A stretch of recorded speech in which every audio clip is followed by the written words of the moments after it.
नमस्कार दोस्तों।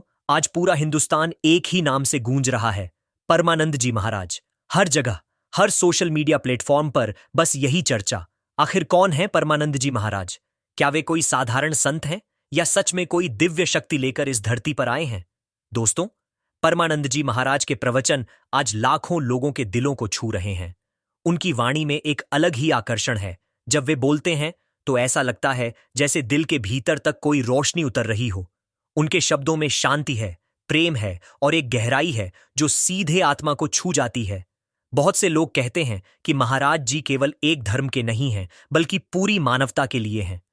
उनके प्रवचन हमें यह सिखाते हैं कि भगवान एक है, बस हम उन्हें अलग अलग नामों से पुकारते हैं। कोई राम कहता है, कोई कृष्ण, कोई अल्लाह, कोई ईश्वर।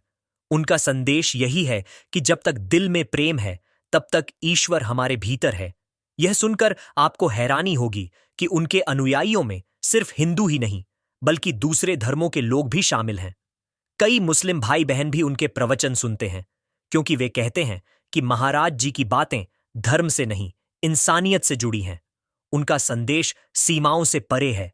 वो भक्ति और प्रेम की ऐसी राह दिखाते हैं जो सबको एक साथ जोड़ती है। मुझे ऐसा लगता है कि परमानंद जी महाराज सच में परम की राह दिखाने आए हैं। उनका नाम ही अपने आप में एक अर्थ रखता है, परम आनंद, यानी वो आनंद जो आत्मा को मिले, जो भीतर की शांति दे। उनके प्रवचन सुनकर कई लोगों ने अपनी जिंदगी का मकसद बदल लिया है, नकारात्मकता से बाहर निकले हैं और ईश्वर के करीब पहुंचे हैं। लेकिन दोस्तों, हमें यह भी याद रखना चाहिए कि भक्ति अंधी नहीं होनी चाहिए। किसी को भगवान मानने से पहले हमें उसकी बातों, उसके कर्मों और उसके उद्देश्य को समझना चाहिए।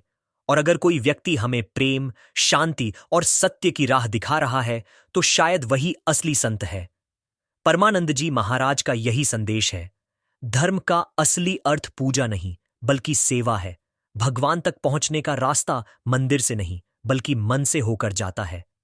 तो दोस्तों, अगर आप भी महसूस करते हैं कि उनके शब्दों में कुछ अनोखी शक्ति है, तो कमेंट में लिखिए, प्रेम ही परम धर्म है।